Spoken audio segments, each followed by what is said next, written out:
research that happens at universities, they tend to be publicly funded, so they use taxpayer funding, and um, and as research builds upon previous research, so here, these flasks reflect previous research, and here's the new research on top, and basically your research will build upon previous research.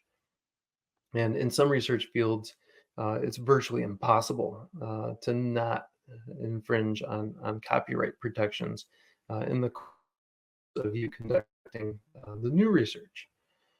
So researchers will regularly ignore patents on key technologies in order to pursue their research objectives. And this is very commonplace. And then there's a provision in here called exemption. And this is where researchers are granted an exemption to not copyright, but to patent infringement. And you're allowed to do research. Otherwise, I think it would be impossible to do any research in some fields. No matter what you do in biotechnology, you're probably going to be infringing on patent protection. And this is considered okay if you can get a research exemption. And I'll give you one example of a research exemption that may happen at a university. One such research exemption is you have an original patented drug, but the patent is about to expire, and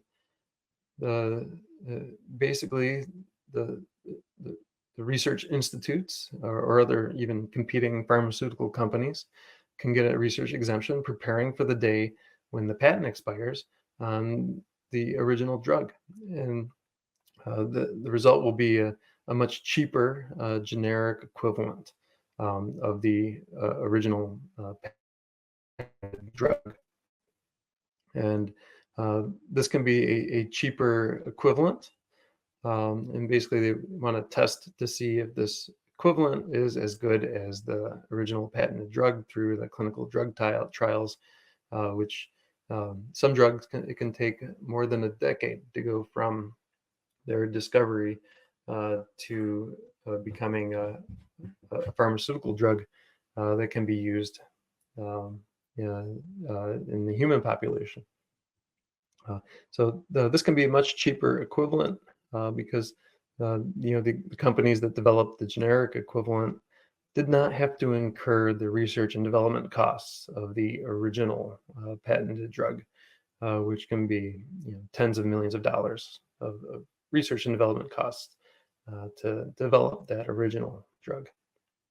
So a lot of universities, research institutes will be able to get a research exemption, and then on the day the patent expires, can have a generic equivalent that is ready to go to the market.